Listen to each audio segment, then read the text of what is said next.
I just cannot understand why I am not being considered for more better opportunities.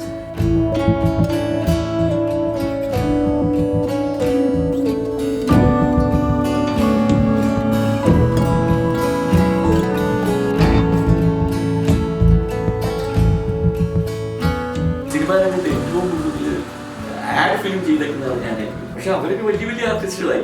ഞാൻ എന്തുകൊണ്ടായില്ല എന്ന് പറഞ്ഞു കഴിഞ്ഞാൽ ഈ ജാതി മതത്തിന് യാതൊരു പ്രാധാന്യം ഞാൻ. നമസ്കാരം. ഇന്ന് നമ്മോടൊപ്പം ഉള്ളത് നാസർ ലത്തീഫ് സാറാണ്. ഇദ്ദേഹം 50 വർഷം സിനിമയിൽ പൂർത്തിയാക്കിയിരിക്കുകയാണ്. അപ്പോൾ ഈ ഒരു സന്തോഷത്തിലാണ് നമ്മൾ ഇന്നുള്ളത്. അപ്പോൾ സാറിൻ്റെ ഈ 50 വർഷത്തെ എക്സ്പീരിയൻസ്, സിനിമാ ജീവിതം, ഫാമിലി തുടങ്ങിയവയൊക്കെയാണ് നമ്മൾ ഇന്ന് സാറിനോട് ചോദിച്ചറിയാൻ പോകുന്നത്. സാർ, അപ്പോൾ നമസ്കാരം. നമസ്കാരം. ആദ്യമേ തന്നെ ഈ ഒരു സമയം ഞങ്ങൾക്ക് തന്നതിന് നന്ദി പറഞ്ഞിട്ട് തുടങ്ങുകയാണ്.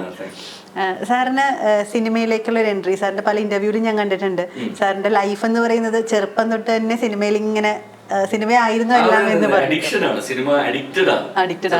ഫാമിലിയിലും അത് എൻകറേജ് ചെയ്തിട്ടുണ്ട് ആ സമയത്ത്? ഫാമിലിയില് കുഴപ്പമില്ല. ഞാൻ പറഞ്ഞു വരുമ്പോഴ് ഞാൻ 1963-64 കാലഘട്ടത്തിൽ, അപ്പം ഞാൻ അന്ന് ഹോളി ഏഞ്ചൽസ് കോൺവെന്റ് എന്ന് പറഞ്ഞ കോൺവെന്റിൽ പഠിക്കുക ട്രിവാൻഡ്രത്ത്.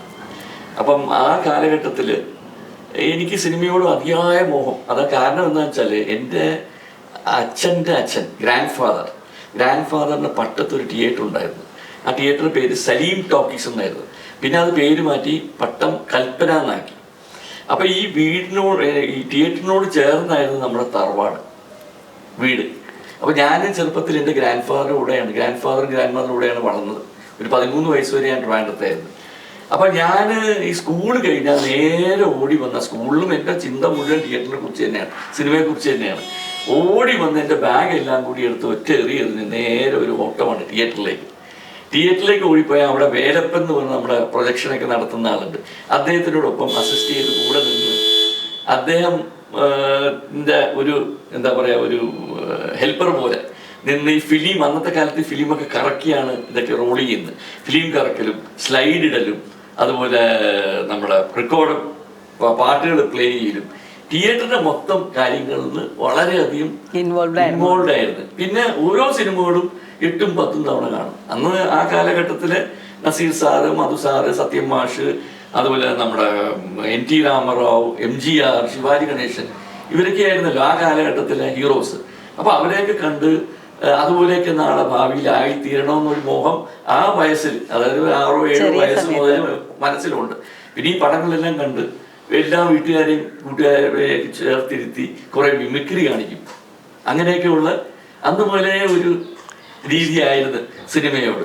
ഈ ഫാമിലിയിൽ തിയേറ്റർ ഉണ്ടെന്ന് പറയുമ്പോൾ തന്നെ ഫാമിലിക്കും ഇതൊരു ഇഷ്ടമായിരുന്നു സിനിമ, അല്ലെങ്കിൽ ഫാമിലി എന്ന് പറഞ്ഞാൽ എൻ്റെ ഫാദറിന്റെ ഫാമിലി. ഇത് ആക്ച്വലി പറഞ്ഞു വരുമ്പോഴുണ്ടല്ലോ, ഞാൻ 2 സൈഡിൽ ഉള്ള ആളാണ്. അതായത് എൻ്റെ ഫാദറിന്റെ ഫാമിലി വളരെ ഒരു മോഡേൺ രീതി ജീവിച്ചു വരുന്ന സിനിമയും തിയേറ്ററും എല്ലാമായിട്ട് പ്രിയമുള്ള ആൾക്കാരായിരുന്നു. അതേസമയത്ത് എൻ്റെ അമ്മയുടെ ഫാമിലി എറണാകുളത്താണ്. അവർ വല്ലാത്ത ഓർത്തഡോക്സ് ഫാമിലിയാണ്.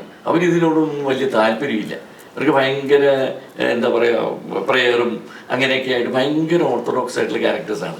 അപ്പം ഞാനിത് രണ്ടിൻ്റെ ഇടയ്ക്ക് വിട്ടിരിക്കുക. ഇടയ്ക്ക് തൊപ്പിയും വെക്കും, ഹാറ്റും വെക്കും. അപ്പം എനിക്കങ്ങനെ പ്രത്യേകിച്ച് എടുത്തു പറയാമെങ്കിൽ ഞാനങ്ങനെ ഒരു വലിയ ജാതി മതവിശ്വാസിയല്ല. എൻ്റെ മനസ്സിൽ മനുഷ്യരെല്ലാം ഒന്ന് തന്നെയാണ്. ഇതൊക്കെ മനുഷ്യരായിട്ട് ഉണ്ടാക്കിയെടുത്താണ് ഈ ജാതി മതമൊക്കെ.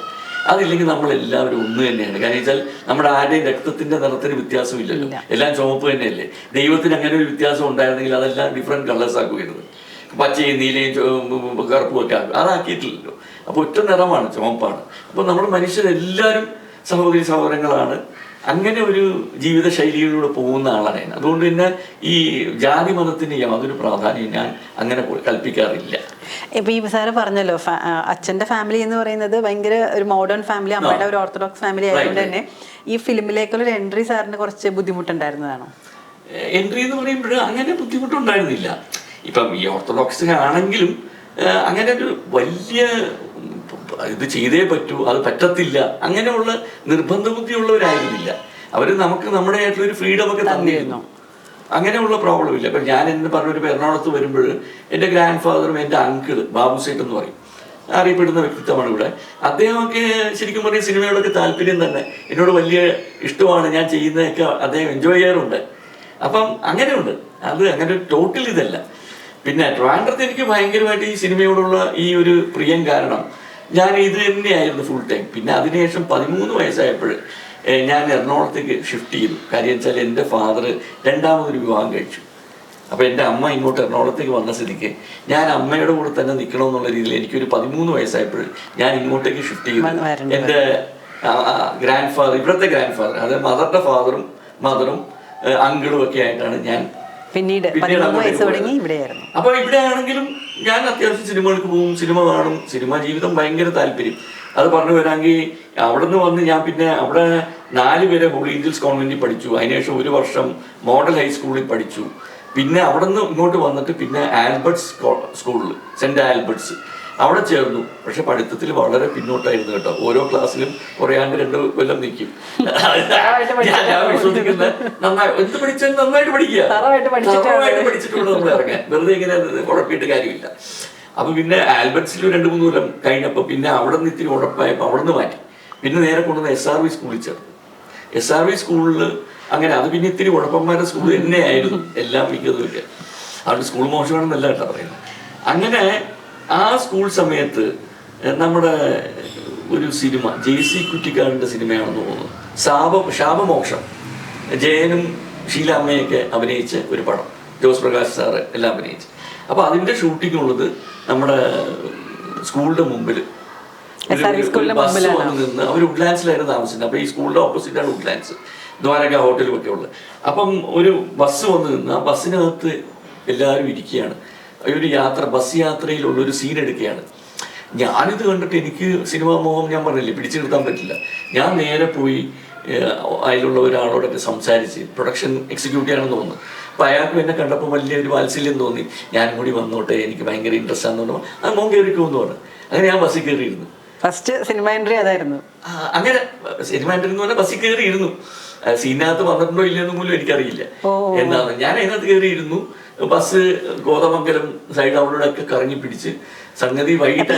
സ്കൂളിൽ എന്ന് പറയുമ്പോൾ ഏകദേശം 15 വയസ്സിൽ താഴെ ഉള്ളൂ, 10ാം ക്ലാസ് വരെയാണല്ലോ നല്ലത്. ഞാൻ അന്ന് അവിടെ 7ാം ക്ലാസ്സിൽ പഠിക്കുക. അപ്പൊ ഈ ചെറിയ പ്രായത്തിലാണ് ഇതൊക്കെ ചെറിയ പ്രായത്തിലാണ് സംസാരിച്ച് പറഞ്ഞിട്ടില്ല. ക്ലാസ്സും കട്ട് ചെയ്ത് നേരെ കയറിയിരുന്നു. അപ്പൊ അവിടെ SRVയിൽ അങ്ങനെ വലിയൊരു സ്ട്രിക്റ്റ് ആയിട്ട് അവര് നോക്കിയൊന്നുമില്ല. അങ്ങനെ ബസ്സിൽ യാത്രയായി തിരിച്ച് 5 മണിയാകുമ്പം വന്ന് 5-5:45 വീട്ടിലെത്തി. വഴക്ക് പറഞ്ഞു, എവിടെയായിരുന്നു, സ്കൂളിൽ പോയില്ല, നീ ഉഴപ്പി കിടക്കുന്ന എവിടെയാണ് പിടിയുന്നത്? ഇല്ല ഞാൻ അങ്ങനെയല്ല ഇങ്ങനെയാന്നൊക്കെ പറഞ്ഞ്. പിന്നെ അത് കഴിഞ്ഞ് 2 ദിവസം കഴിഞ്ഞപ്പം ജയൻ ചേട്ടൻ പാടുന്ന ഒരു ഗാനം ഷീലാമ്മയൊക്കെ ഉള്ളത്, അത് ദ്വാരകയിൽ വെച്ച് നടക്കുന്നത്, അവിടെയും പോയി ക്ലാസ് കിട്ടിയത് തന്നെ. അപ്പൊ ഞാൻ പറഞ്ഞില്ലേ, സിനിമയാണ് മൊത്തം, സിനിമ തന്നെയാണ്. അങ്ങനെ വന്ന് 8ലായപ്പോൾ ഞാൻ എന്തായാലും പഠിത്തം അങ്ങോട്ട് നിർത്തി നേരെ മദ്രാസിലേക്ക് വണ്ടി കയറി. 8ാം ക്ലാസ്സില് ആ പ്രായത്തില് ഏകദേശം ഒരു 17-18 വയസ്സ്. എന്നുവെച്ചാൽ തോറ്റു പഠിക്കുന്നതുകൊണ്ട് പ്രായമായി. എൻ്റെ ക്ലാസ്സിലെ ഏറ്റവും സീനിയർ ഞാനാണ്. അപ്പം അങ്ങനെ ഒരു 18ാമത്തെ വയസ്സിൽ തന്നെ ചെന്നൈയിലേക്ക് ട്രെയിൻ കയറി. വീട്ടിൽ പറഞ്ഞിട്ടാണോ? വീട്ടിൽ പറഞ്ഞു എനിക്ക് പോയാൽ പറ്റൂ എന്നുള്ള നിർബന്ധം. ഞാൻ എൻ്റെ അങ്കിളിന്റെ ഒരു സപ്പോർട്ട് ഉണ്ടായിരുന്നു. അങ്ങനെ ഞാൻ മദ്രാസിൽ പോയി. സ്വാമീസ് ലോഡ്ജ്, അന്ന് നമ്മളെല്ലാം ഒരു സിനിമാക്കാരെല്ലാം താമസിക്കുന്ന ഒരു ലോഡ്ജാണ് സ്വാമീസ് ലോഡ്ജ്. അവിടെയാണ് എല്ലാവരും, ജോസ് പ്രകാശ് ഏട്ടൻ, ഭരതേട്ടൻ, ബഹദൂർക്ക, സത്താർ, എനിക്കൊന്ന് ആ സമയങ്ങളിൽ കൊച്ചിൻ ഹനീഫ, പ്രിയൻ, ഇവരൊക്കെ സ്ട്രഗ്ലിംഗ് ടൈം ആയിരുന്നു അവരുടെ.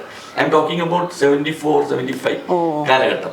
അങ്ങനെ ഈ 74-75 കാലഘട്ടത്തിൽ അവിടെ പോയി കുറച്ച് സിനിമകളിലൊക്കെ മുഖം കാണിച്ചു. അതായത് ഈ ജൂനിയർ ആർട്ടിസ്റ്റായിട്ട് അവിടെ ഇവിടെയൊക്കെ നിൽക്കുന്നതായിട്ട്. പിന്നെയും അങ്ങനെ ട്രൈ ചെയ്യുന്ന ചാൻസ് കിട്ടുന്നില്ല. വളരെ സ്ലിം ആയിരുന്നു ഞാൻ. പക്ഷെ അന്നത്തെ കാലഘട്ടം എന്ന് പറയുമ്പോൾ ഇത്തിരി ഒരു തടിയൊക്കെ വേണം. അതായത് അന്നത്തെ ഒരു ട്രെൻഡ് കൺസെപ്റ്റ്. ഇന്നത്തെ പോലെ 6 പാക്ക് ഒന്നും ഇല്ല അന്ന് ഫാമിലി പാക്കാണ്, എല്ലാവർക്കും വയറൊക്കെ ഉണ്ട്. അപ്പൊ അങ്ങനെ ഉള്ള സ്റ്റുഡിയോകളെല്ലാം കയറി ഇറങ്ങി. രാവിലെ ആകുമ്പം ഡ്രസ്സ് വിട്ട് നേരെ ഇറങ്ങും. എറണാകുളം സ്റ്റുഡിയോ, AVM സ്റ്റുഡിയോ, ഭരണി, എല്ലായിടത്തും ഇങ്ങനെ കയറി ഇറങ്ങും. പക്ഷെ ദൈവാനുഗ്രഹം കൊണ്ട് എന്തോ ഒരു ഫേസ് വാല്യൂ ആണെന്ന് ഞാൻ പറയുന്നില്ല.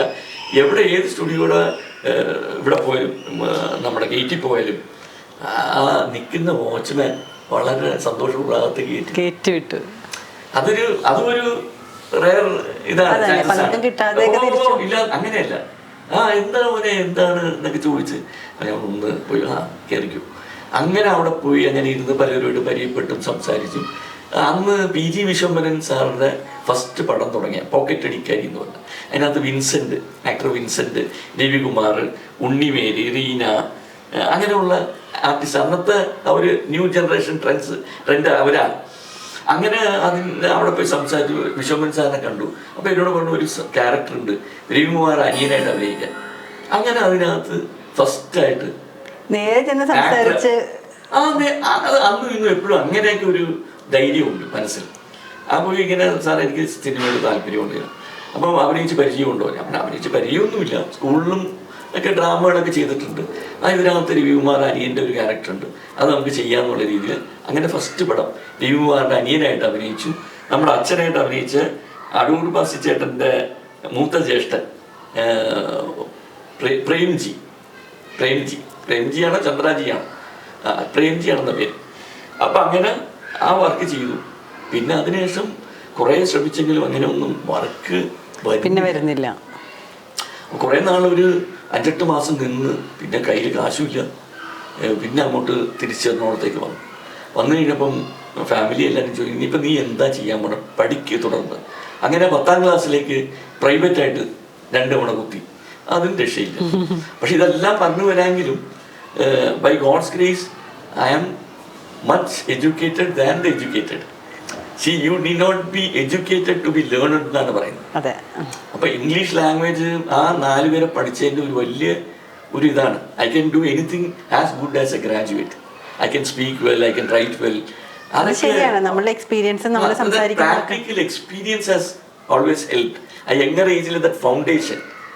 പിന്നെ അങ്ങനെ വന്ന് ഇപ്പം നമ്മൾ whatever I am today, it's all because of the practical experience gained over the years.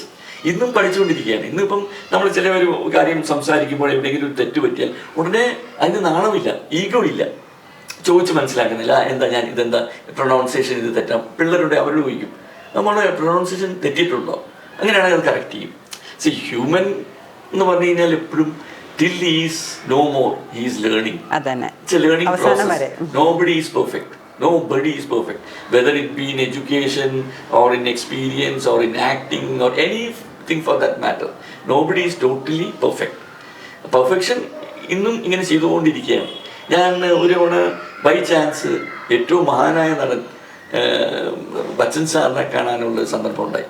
അപ്പോൾ അവിടെ വെച്ച് ഞാൻ മനസ്സിലാക്കിയത്, അദ്ദേഹം പറയുന്നത് still life is A learning process. ജീവിതം ഇന്നും നമ്മൾ പഠിച്ചുകൊണ്ടിരിക്കുകയാണ്, ഒരാളും തേഞ്ഞതല്ല.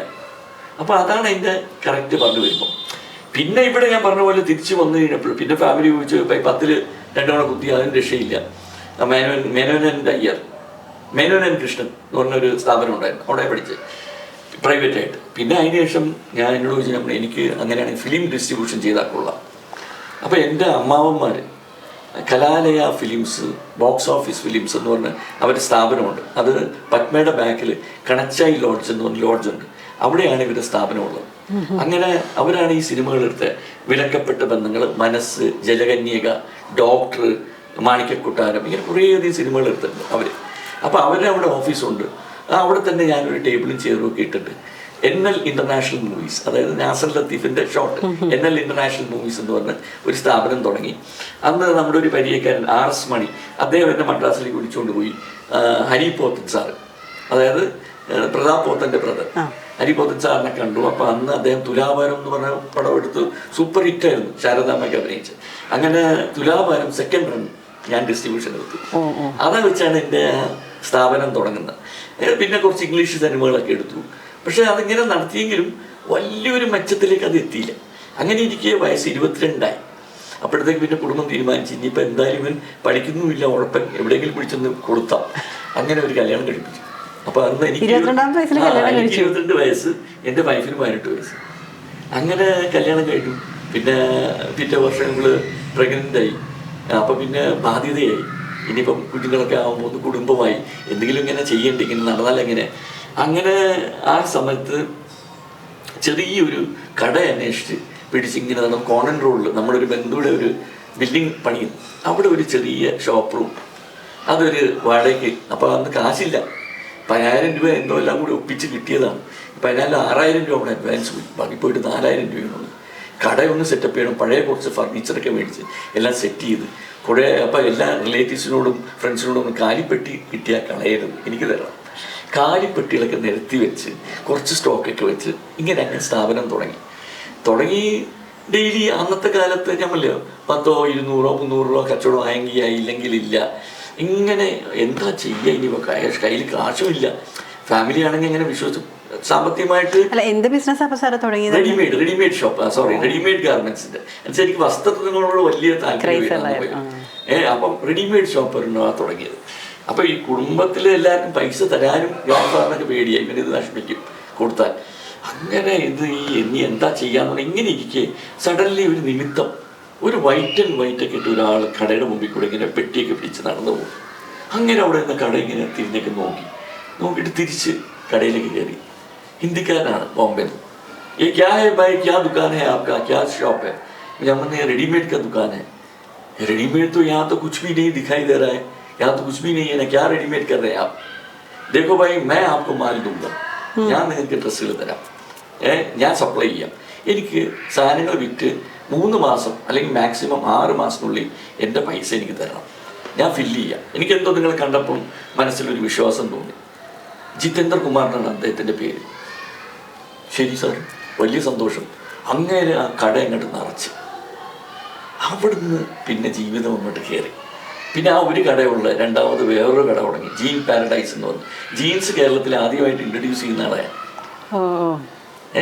അങ്ങനെ അതായി. പിന്നെ 3 ഫ്ലോറിൻ്റെ ഒരു കട, സുനേന ദ സൂപ്പർ മാർക്കറ്റ്. സുനേന എന്നാണ് പേരിട്ടിരുന്നത്. സുനേന എന്ന് പറഞ്ഞാൽ ബ്യൂട്ടിഫുൾ ഐസ്.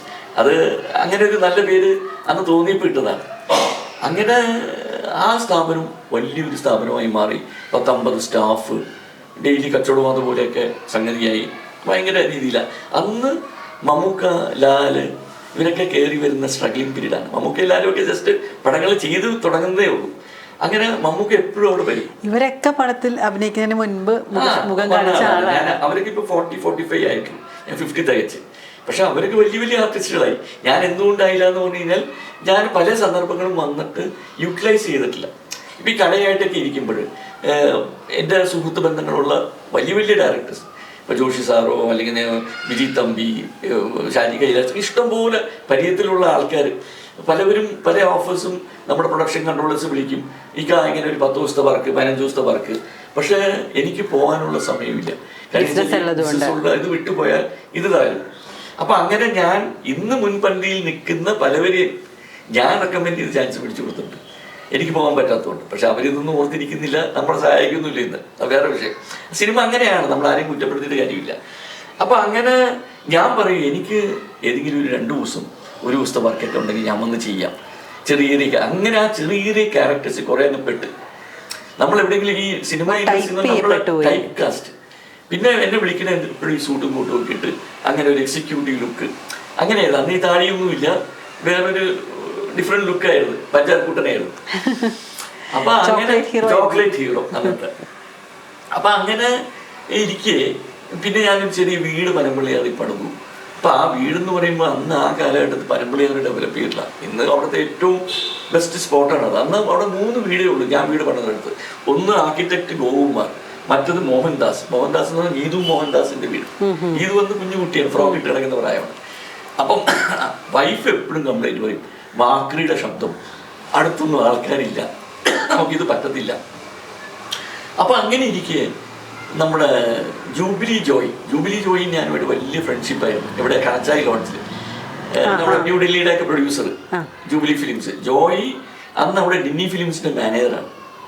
നമ്മളൊക്കെ വലിയ സുഹൃത്ത് ബന്ധമാണ്. അന്നാണ് ഫസ്റ്റായിട്ട് ജോയ് പടം എടുക്കുന്നത്, ആട്ടക്കലാശം. ആ പടം എടുത്ത് പുള്ളി 2 ദിവസം വരെ ഭയങ്കര ടെൻഷനായിരുന്നു. ഞാൻ കളക്ഷനില്ല, ആള് വരുന്നില്ല. എന്നോട് വന്ന് പറഞ്ഞു, നാസിലെ പടം പോയി, രക്ഷയില്ല എന്നൊക്കെ പറഞ്ഞു. ഇങ്ങനെ ഇരിക്കെ 3-4-ാമത്തെ ദിവസമായിരുന്നു പടം എടുക്കുക, ഭയങ്കര ഹിറ്റ്. പിന്നെ പുള്ളി തിരിഞ്ഞു നോക്കിയിട്ടില്ല ജോയ്. അപ്പം ജോയിയുടെ ബ്രദറുണ്ട് ജിമ്മി അന്ന് നമ്മുടെ ജോഷി സാറിനെ വിളിച്ച് ഒരു വീട് അന്വേഷിച്ച് അടക്കിയ പുള്ളിക്ക് ഒരു വീട് മേടിക്കണം. അങ്ങനെ എൻ്റെ ഈ വീട് കൊടുക്കണമെന്നുള്ളൊരു താല്പര്യം ഞാൻ പേടിപ്പിച്ചു. അങ്ങനെ ഇത് അറിഞ്ഞ് അവിടെ വന്നു ജോഷി സാറ് ആ വീട് എടുത്തു. ഇപ്പൊ ജോഷി സാറ് താമസിക്കുന്ന ആ വീട്ടിലാണ്. I am talking about 1983. 83 ആ വീട് എൻ്റെ നിന്ന് മേടിക്കുന്നത്. അങ്ങനെ അദ്ദേഹം അവിടെ താമസമായി. പിന്നെ അദ്ദേഹമായിട്ട് കുറച്ച് കണക്ഷൻ ആയപ്പോൾ അദ്ദേഹത്തിൻ്റെ പടം മംഗലാപുരത്ത് നടക്കുന്നു. തന്ത്രം, മമ്മൂക്ക, ഉർവശി, രതീഷ്, കുഞ്ചൻ ഇവരെല്ലാം അഭിനയിക്കുന്ന ഒരു സിനിമ. അപ്പം നമ്മുടെ ഡെന്നീസ് ജോസഫാണ് അതിൻ്റെ സ്ക്രിപ്റ്റ്. അപ്പം അങ്ങനെ അതിനകത്തൊരു വേഷം കിട്ടി, നല്ലൊരു റോളായിരുന്നു. അപ്പോൾ ഞാൻ ജോഷി സാറിനോട് പറഞ്ഞു എനിക്ക് താല്പര്യം വീണ്ടും ഉണ്ട്. അപ്പോൾ വീണ്ടും ഈ മനസ്സിൽ താല്പര്യം പോകുന്നില്ല ഇതിനോട്. എന്താ പറയുക, കഴിച്ചിട്ട് ഇറക്കാനും പാടില്ല, മതിരിച്ചിട്ട് തുപ്പാനും പാടില്ലാത്തൊരു സ്ഥിതിയിലാണ് ഞാൻ നിൽക്കുന്നത്. സിനിമ വേണേ എന്താണ്, അന്ന സമയത്ത് സാമ്പത്തികമായിട്ടുള്ള നേട്ടങ്ങൾ അതും വേണം, ഇല്ലാണ്ട് മുന്നോട്ട് പോകാൻ പറ്റില്ല. അങ്ങനെ മംഗലാപുരത്ത് പോയി തന്ത്രത്തിനകത്ത് അഭിനയിച്ചു. ഉണ്ണികൃഷ്ണൻ എന്നുള്ള ഒരു ക്യാരക്ടർ, നല്ല ക്യാരക്ടർ ഉള്ള ഒരു ക്യാരക്ടർ. അതിനുശേഷം പിന്നെ കെ എം മധു സാറിൻ്റെ അടിക്കുറിപ്പ്, പിന്നെ വിജി തമ്പിയുടെ നഗരങ്ങളിൽ ചെന്നൊരാ പാർക്കാം, സിദ്ദിഖിൻ്റെ രാംജി റാവു സ്പീക്കിംഗ്, അങ്ങനെ പിന്നെ തുടർച്ചയായി കുറേ പടങ്ങൾ ചെയ്യാൻ തുടങ്ങി. അപ്പോൾ എൻ്റെ ബിസിനസ്സിനോടുള്ള താല്പര്യം ഒന്ന് ഡൗൺ ആയി കഴിഞ്ഞപ്പോൾ സിനിമ എന്ന് പറഞ്ഞാൽ അവിടെ അത് സഫർ ചെയ്യാൻ തുടങ്ങി. അങ്ങനെ ഒരു 2-3 കൊല്ലത്തിനുള്ളിൽ തന്നെ ആ കട അങ്ങ് ക്ലോസ് ചെയ്തു. പിന്നെ സിനിമ എന്ന് പറഞ്ഞാൽ എന്നെ നടക്കുകയായിരുന്നു. പിന്നെ അതിനുശേഷം നോക്കുമ്പോൾ ഈ സിനിമയിൽ നിന്നുള്ള ഔട്ട്കം, സാമ്പത്തികം വലുതായിട്ട് ആ കാലത്ത്, ഇപ്പോഴാണ് ഈ സാമ്പത്തികമൊക്കെ വലിയ രീതിയിലായ. അന്നൊന്നും വലിയ സാമ്പത്തികങ്ങളില്ല. പണ്ട് കാലങ്ങളിലൊക്കെ പറഞ്ഞാൽ ഞാൻ പറയുന്ന ഞാൻ വന്ന കാലഘട്ടത്തിലൊക്കെ പ്രൊഡ്യൂസർ എന്ന് പറഞ്ഞാൽ മുതലാളി, അദ്ദേഹം ശമ്പളമാണ് കൊടുക്കുന്നത്, അല്ലാണ്ട് റെമ്യൂണറേഷൻ ഇല്ല, ശമ്പളം. അങ്ങനെയൊക്കെ ആ കാലഘട്ടം. പിന്നെയും നമുക്ക് ഈ കിട്ടുന്ന കൊണ്ടിട്ട് നമുക്ക് ഒന്നും തികയുന്നില്ല. അപ്പോൾ നമ്മൾ വീണ്ടും പിന്നെ ഒന്ന് ബിസിനസ്സിലേക്ക് വേറൊരു രീതിയിൽ കൂടെ കുറച്ച് സ്റ്റോക്ക് മാർക്കറ്റും റിയൽ എസ്റ്റേറ്റും കൺസ്ട്രക്ഷനും ഒരുവിധപ്പെട്ട കാര്യങ്ങളിലൊക്കെ ഇങ്ങനെ ഇറങ്ങി എന്തെങ്കിലുമൊക്കെ ചെയ്തിട്ടുണ്ട്. അപ്പം ദൈവം സഹായം കൊണ്ട് എല്ലായിടത്തുമൊക്കെ എന്തെങ്കിലുമൊക്കെ ഒരു ചെറിയ നേട്ടങ്ങൾ ദൈവം തന്നിട്ടുണ്ട്. അപ്പോൾ അങ്ങനെ വീണ്ടും അങ്ങനെ പോയി കാര്യങ്ങൾ. സിനിമകളിലും അഭിനയിക്കും, ഇതുമുണ്ട്, രണ്ടും കൂടി ഇങ്ങനെയായി പറഞ്ഞു വരുമ്പോൾ ഇപ്പോൾ എല്ലാം കൂടി ഒരു 10-80 സിനിമകളോളം ഞാൻ അഭിനയിച്ചിട്ടുണ്ട് ഈ കാലഘട്ടത്തിൽ. പിന്നെ ഒരു 100-100ഓളം മെഗാ സീരിയലും ഷോർട്ട് ഫിലിംസും ടെലിഫിലിംസുമായിട്ട് 100-100ഓളം ചെയ്തിട്ടുണ്ട്. പിന്നെ പറഞ്ഞു വരുമ്പം സിനിമാ രംഗത്ത് ഏറ്റവും കൂടുതൽ ആഡ് ഫിലിം ചെയ്തേക്കുന്ന ആൾ ഞാനായിരിക്കും. 138 ആഡ് ഫിലിം ചെയ്തിട്ടുണ്ട് പല ലാംഗ്വേജിലായിട്ട്. അപ്പോൾ അങ്ങനെയൊക്കെ സിനിമയായിട്ട് ഇങ്ങനെ പോകും. അങ്ങനെ എനിക്ക് മനസ്സിലൊരു ആഗ്രഹം, ഇനിയിപ്പോൾ എന്തായാലും നമ്മൾ ഉദ്ദേശിക്കുന്ന പോലത്തെ ഒരു കഥാപാത്രങ്ങൾ വന്ന് വീഴുന്നില്ല. അപ്പോൾ എന്താണെങ്കിലും ഈ വിളമ്പി തരാൻ ആളില്ലെങ്കിൽ സ്വയം വിളമ്പി കഴിക്കുക എന്നുള്ള സ്വന്തമായിട്ട് വിളമ്പാന്ന് പറഞ്ഞിട്ട് അങ്ങനെ ഇരിക്കുക. നമ്മുടെ ക്രിഷ് കൈമൾ എന്ന് പറഞ്ഞൊരു ഡയറക്ടറുണ്ട്, ഓലപ്പിപ്പിയൊക്കെ എടുത്ത്. അദ്ദേഹം വിളിച്ചു പറഞ്ഞു എനിക്ക് എൻ്റെ ഒരു സംഭവമുണ്ട്, നമുക്കൊരു പടമാക്കിയാൽ എന്നാൽ വരൂ എന്ന് പറഞ്ഞ് വീട്ടിൽ വന്നിരുന്ന് സംസാരിച്ചപ്പം എനിക്ക് ആ സബ്ജക്റ്റ് ഭയങ്കര ഇഷ്ടമായി, എൻ്റെ ക്യാരക്ടർ ഭയങ്കരമായിട്ട് ഇഷ്ടമായി. അപ്പോൾ അങ്ങനെ ആഷിക്ക് വന്ന ദിവസം എന്ന് പറഞ്ഞ പടം ഞാൻ നിർമ്മിച്ചു. പ്രിയാമണി ആണ് ഹീറോയിനായിട്ട് അഭിനയിച്ചത്. എൻ്റെ നല്ല ത്രൂ ഔട്ടുള്ള നല്ല സെൻറ്റിമെൻ്റൽ ക്യാരക്ടർ നന്നായിട്ട് ചെയ്തു. ഞാൻ അഭിനയിച്ചില്ല, അതിനകത്ത് ജീവിച്ചു. എനിക്ക് 4 international award, Dada Sahib Phalke festival award, film festival award, state nomination, ഇങ്ങനെ എല്ലാം കിട്ടി. പക്ഷെ സാമ്പത്തികമായിട്ട് വലിയ രീതിയിൽ പടം കയറിയില്ല. അതുകൊണ്ട് തന്നെ വീണ്ടും ആസ് എൻ ആർട്ടിസ്റ്റ് നോട്ടീസബിൾ ആയില്ല. അപ്പം അതുകൊണ്ട് തന്നെ ഇപ്പോഴും എൻ്റെ യാത്ര തുടർന്നുകൊണ്ടിരിക്കുകയാണ്. 50 വർഷം തികച്ചെങ്കിലും എനിക്ക് സ്വയം അറിയാം ഞാനങ്ങനെ വലിയൊരു നിലയിലെത്തിയിട്ടില്ല. ഇന്നും I am searching for better opportunities. അപ്പം അങ്ങനെ ഇരിക്കെ നമ്മുടെ ജോസ് തോമസ് സാറ്, നമ്മുടെ ദിലീപിൻ്റെ പടമൊക്കെ ചെയ്തില്ലേ, എന്താണ് ദിലീപ് സ്ത്രീയായിട്ട് അഭിനയിച്ച് പേര് മായാമോഹിനി. അതുപോലെ അദ്ദേഹം വലിയൊരു ഡയറക്ടറാണ്, ഇഷ്ടംപോലെ സിനിമകൾ ചെയ്തേക്കുന്നതാണ്. അപ്പോൾ പുള്ളിയുടെ ഒരു പടം സൂചന. അപ്പോൾ അദ്ദേഹം എന്നെ വിളിച്ചു, ഇങ്ങനെ ഒരു പടമുണ്ട്, അത് ചെയ്യാൻ താല്പര്യം ഉണ്ടാവും. ഞാൻ തീർച്ചയായിട്ടും നല്ല ക്യാരക്ടറാണ്, വേണുചേട്ടനൊക്കെ ചെയ്യേണ്ട ഒരു ക്യാരക്ടർ, 10-75 വയസ്സായ ഒരു റിട്ടയർഡ് അധ്യാപകൻ്റെ ഒരു ക്യാരക്ടർ, മൊത്തം നരയൊക്കെ ആയിട്ട്. അത് നമ്മുടെ കുട്ടനാടാണ്, ഷൂട്ടല്ല, നല്ല ക്യാമറാമാൻ അനിൽ ട്രിവാൻഡ്രത്തുണ്ട്. അങ്ങനെ ഞാൻ ഓക്കെ പറഞ്ഞു. നമ്മുടെ മണികണ്ഠനാചാര്യയുണ്ട്, പിന്നെ സാജി ദഹിയ, അങ്ങനെയൊക്കെ കുറേ ആർട്ടിസ്റ്റുകൾ ഉൾപ്പെടുന്ന ഒരു സിനിമ. ഒരു 10-15 ദിവസത്തെ വർക്ക് ആലപ്പിയിലുണ്ട്. ഞാൻ ഡെയിലി പോകും, വർക്ക് ചെയ്യും, വരും. അങ്ങനെ ആ പടം ഇപ്പോൾ കംപ്ലീറ്റ് ആയി. അതേ ഇപ്പോൾ നാഷണൽ അവാർഡിന് വിട്ടിട്ടുണ്ട്, അതുകൂടാണ് കുറേ ഇൻ്റർനാഷണൽ അവാർഡ്സിനും വിട്ടിട്ടുണ്ട്. അപ്പോൾ ഇന്ന് അതിൻ്റെ ഒരു ചെറിയ പ്രിവ്യൂ കാണാനിരിക്കുക. അതോടെ ഞാൻ പറഞ്ഞാൽ 1 മണിക്ക് ശേഷം ഞാൻ ഫ്രീ ആവില്ല എന്നുള്ളത്, അദ്ദേഹം വരാമെന്ന് പറഞ്ഞിട്ട്. അപ്പം അങ്ങനെ ഇരിക്കെ പിന്നെ പടങ്ങൾ കുറെ അങ്ങ് ചെയ്തു. സാറേ ഞാൻ ഒരു കാര്യം ചോദിക്കട്ടെ. അപ്പൊ സാറ് പറഞ്ഞു സാറിന് ഇപ്പോൾ ഇന്റർനാഷണൽ അവാർഡുകൾ, ദാദാ ഫാൽക്കെ അവാർഡ്, പിന്നെ ഈ സ്റ്റേറ്റ് അവാർഡ് നോമിനി, ഇതൊക്കെ വന്നിട്ടുണ്ട്. പക്ഷെ ഇതെല്ലാം കിട്ടിയിട്ടും വേണ്ടത്ര ശ്രദ്ധ കിട്ടുന്നില്ല എന്ന് തോന്നിയിട്ടുണ്ട് എപ്പോഴെങ്കിലും? അതുണ്ട്. ഇത്രയേറെ അവാർഡുകൾ കിട്ടിയ ഒരു നടൻ ഇപ്പോഴും ഇങ്ങനെ ഒരു മുൻനിരയിലേക്ക് വരാൻ സാധിക്കും? അതെന്താ എനിക്ക് അറിയില്ല കേട്ടോ, സത്യമായിട്ടും എനിക്ക് യാതൊരു പിടിയും കിട്ടില്ല. ഞാൻ പലപ്പോഴും ഒരു റിഡിൽ, ഒരു ക്വിസ്, എന്തോ എനിക്കിത് I just cannot understand why I am not being considered for more better opportunities. എന്താണെന്ന് എനിക്കറിയില്ല. അതെന്താണെന്ന് എനിക്ക് ഭാഗ്യമായിരിക്കാം, എന്താണെങ്കിലും. ഇപ്പൊ ഈ പറയുന്ന പോലെ ഈ സൂചന എന്ന് പറയുന്ന ഫിലിം, ഇതിനും വേണ്ടത്ര പ്രാധാന്യം നമ്മളുടെ ആ ഒരു ഫീൽഡിൽ കിട്ടുന്നില്ല, അല്ലെങ്കിൽ ഇല്ല അതിപ്പം ആവുന്നല്ലേ ഉള്ളൂ. പടം റിലീസ് ആയിട്ടില്ല. റിലീസിന് ഒരുങ്ങാൻ പോകുന്നേ ഉള്ളൂ. നാഷണൽ അവാർഡൊക്കെ അയച്ചിട്ടുണ്ട്. അത് വന്ന് നമ്മൾ ഉദ്ദേശിച്ച പോലെ എവിടെയെങ്കിലും ക്ലിക്ക് ചെയ്താൽ പിന്നെ എനിക്ക് തിരിഞ്ഞു നോക്കേണ്ടി വരില്ല. അതുപോലത്തെ ക്യാരക്ടറാണ്. അപ്പം ഞാൻ ഇന്നും പക്ഷെ എന്നാൽ സാറിന് കൃത്യമായിട്ട് ആളുകൾ ഈ ഒരു ഫീൽഡിൽ നോട്ടീസ് ചെയ്യുന്നുണ്ട്. അതുകൊണ്ടാണ് ഇത്തരം കഥാപാത്രങ്ങൾ കയ്യിലേക്ക് വരുന്നത്. എല്ലാവരും എന്നെ അറിയും. എല്ലാവരും അറിയാത്ത ആരുമില്ല. ഡയറക്ടേഴ്സ് എല്ലാവരും അറിയും, ആക്ടേഴ്സ് അറിയും, എല്ലാവരും ടെക്നീഷ്യൻസ് അറിയും. ചിത്ര കാലഘട്ടമായില്ലേ ഫീൽഡിൽ. പിന്നെ നമ്മൾ ആരെയും പുറത്ത് കുതിരാൻ പോകാറില്ല, ആരോട് പടക്കിന് പോകാറില്ല, ഒന്നുമില്ല. ഞാനാ എൻ്റെ കാര്യമായി സിനിമയ്ക്ക് വിളിച്ചാലും ഞാൻ പോകുമ്പോൾ എൻ്റെ വണ്ടിയിൽ പോകും. കുറച്ച് സാധനങ്ങളൊക്കെ വീട്ടിൽ നിന്ന് പാക്ക് ചെയ്ത് കൊണ്ടുപോകും. അങ്ങനെയൊക്കെ ചിലവർക്ക് ഇഷ്ടപ്പെടാത്തവരുണ്ട്. ഇയാൾ ആരപ്പ. അപ്പം ഞാൻ ഫുഡിലൊക്കെ കുറച്ച് കൺട്രോൾ ചെയ്യുന്ന ആളാണ്. കുറച്ച് ഐ മെയിൻറ്റെയിൻ മൈ ഹെൽത്ത്. അതൊരു വലിയ റീസണാണ്. എനിക്കൊന്ന് എന്തോ മേ ബി ദൈവത്തിനോട് എന്നോട് കൂടുതൽ പ്രിയമുള്ളതുകൊണ്ടായിരിക്കാം ചിലപ്പോൾ എനിക്ക് കൂടുതൽ സന്ദർഭം തരാത്തതെന്നാണ് ചില സമയത്ത് എനിക്ക് തോന്നാറ്. കാരണം വെച്ചാൽ നമ്മുടെ ഇൻഡസ്ട്രിയിൽ ഫുള്ളായിട്ടങ്ങ് ഇറങ്ങിയാൽ പിന്നെ നമുക്ക് സിനിമ ലോകം എന്ന് പറഞ്ഞാൽ നമുക്ക് പിന്നെ ഫുള്ളായിട്ട് നമ്മുടെ ഹെൽത്തിനെയും കാര്യമൊന്നും നോക്കാൻ പറ്റില്ല. അൺലെസ് രണ്ടിൽ യു റീച്ച് ഒരു സ്റ്റേജ്. ഇപ്പം മമ്മൂക്ക, ലാല്, അങ്ങനെയൊക്കെയുള്ള അല്ലെങ്കിൽ അതിൻ്റെ താഴത്തുള്ള ആ ഒരു ലെവലിൽ എത്താണ്ട് നമുക്ക് കൂടുതൽ അവിടെ ഇതിനെക്കുറിച്ചൊന്നും നമുക്ക് ചിന്തിക്കാൻ പറ്റില്ല. അപ്പം anyway whatever set and done, ദൈവം തന്ന ഒരു ചെറിയ ജീവിതം ഇതുവരെ അനുഭവിച്ചതിൽ സന്തോഷം തന്നെ. ഇനി അങ്ങോട്ടേക്കും നന്നായിട്ട് പോകും ഉള്ളിടത്തോളം. പിന്നെ ഈ പറയില്ലേ, എന്തെല്ലാം മോഹങ്ങളാണെന്നോ, എന്തെല്ലാം ആശകളാണെന്നോ. അത് ഉണ്ട് മനസ്സിൽ. മോഹവും ആശയില്ലാണ്ട് ഒരിക്കലും അത് പിന്നെ നമ്മൾ വേഗത്തിൽ അങ്ങ് വയസ്സായി പോകും. പ്രായമായെന്ന് ഞാൻ ഒരിക്കലും സമ്മതിക്കാറില്ല. I don't admit I am still at 16 stuck മനസ്സുകൊണ്ട്. Age is only a number, അത്രേ ഉള്ളൂ. അപ്പൊ അതിലൊന്നും കാര്യമില്ല. ഇപ്പം നമ്മുടെ പ്രായമുള്ളവർ ഒക്കെ ഇപ്പൊ രജനീകാന്ത് ആവട്ടെ, മമ്മൂക്കൊക്കെ എന്തെങ്കിലും സീനിയറാണ്, രജനി സാറും സീനിയറാണ്. എങ്കിലും അവരുടെ അടുത്തടുത്തൊക്കെ എനിക്കും പ്രായമുണ്ട്, ഇല്ലായ്കയില്ല. അതില്ലാന്ന് പറഞ്ഞാൽ നമ്മളായിരിക്കും. Okay, still I am looking forward. ഭാവിയിൽ ഇനി നല്ല നല്ല കഥാപാത്രങ്ങൾ വരും, ചെയ്യാൻ പറ്റും.